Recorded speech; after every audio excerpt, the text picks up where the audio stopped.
ಏನ್ ಗೊತ್ತಾ, ನಾನು ರಿಯಲೈಸ್ ಮಾಡಿದ್ದು, ಆಸ್ ಲಾಂಗ್ ಆಸ್ ನೀವು ಜಂಕ್ ತಿಂದೇ ಇದ್ರೆ, ಓಕೆ, ನಾನು ತೀರಾ ಈ ಇಂಟರ್ನೆಟ್, ಇನ್ಸ್ಟಾಗ್ರಾಮ್ ಡಯಟ್ಸ್, ಈ ಹೈ ಪ್ರೋಟೀನ್ ಡಯಟ್ಸ್, ಈ ಪಂಪ್ಕಿನ್ ಸೀಡ್ಸ್ ಡಯಟ್ಸ್ ಅಥವಾ ಈ ಸ್ಮೂದಿ ಡಯಟ್ಸ್ ನಾನು ಯಾವುದನ್ನು ಫಾಲೋ ಮಾಡಲ್ಲ. ಬಿಕಾಸ್ ನನಗೆ ಅದರಲ್ಲಿ ಪ್ರಾಕ್ಟಿಕಾಲಿಟಿ ಕಾಣಿಸಲ್ಲ. ನಾನು ಸಿಂಪಲ್ ಇಂಡಿಯನ್ ಡಯಟ್ ಫಾಲೋ ಮಾಡ್ತೀನಿ. ಆ್ಯಂಡ್ ಆಫ್ ಲೈಟ್ ನಾನೊಂದು ಆಯುರ್ವೇದಿಕ್, ಶರತ್ ಕುಲಕರ್ಣಿ ಅಂತ ಅವರೊಂದು ಆಯುರ್ವೇದಿಕ್ ಡಯಟಿಷಿಯನ್, ಅವ್ರನ್ನ ನಾನು ಮೀಟ್ ಮಾಡಿದಾಗ ಅವ್ರು ನನಗೆ ಕೆಲವು ಆಯುರ್ವೇದಿಕ್ ಸಾತ್ವಿಕ್ ಡಯಟ್ಸ್ ಹೇಳಿದರು.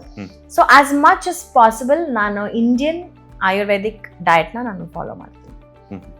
I eat rice, sambar, idli, ತರಕಾರಿಗಳು ಎಲ್ಲ ತಿಂತೀನಿ. ಜಾಸ್ತಿ ತರಕಾರಿ ಇನ್ಕ್ಲೂಡ್ ಮಾಡಿದ್ದೀನಿ ನನ್ನ ಡಯಟಲ್ಲಿ, ಫೈಬರ್ಗೆ. ಮತ್ತೆ ಕಾಳುಗಳು ಜಾಸ್ತಿ ಇನ್ಕ್ಲೂಡ್ ಮಾಡಿದ್ದೀನಿ. ಆ್ಯಂಡ್ ಅಫ್ಕೋರ್ಸ್ ನಾನು ನಾನ್ ವೆಜ್, ಬಟ್ ನಾನ್ ವೆಜ್ನ ನಾನು ಮುಂಚೆ ಎವ್ರಿ ಡೇ ಪ್ರೋಟೀನ್ ಅಂತ ತಿಂತಾ ಇದ್ದೆ, ಅದನ್ನ ನಾನು ಕಟ್ ಮಾಡಿದ್ದೀನಿ. I try to take as much protein from ಕಾಳುಗಳಲ್ಲಿ. ಆ್ಯಂಡ್ ವಾರದಲ್ಲಿ ಮೇ ಬಿ 2 ದಿನ or 3 ದಿನ then I will take from the non veg, chicken or fish ಅಥವಾ eggs ಯೂಶಲಿ ಐ ಇಂಪ್ಲಿಮೆಂಟ್ ನನ್ನ ಡಯಟಲ್ಲಿ every day. But I make it very very simple.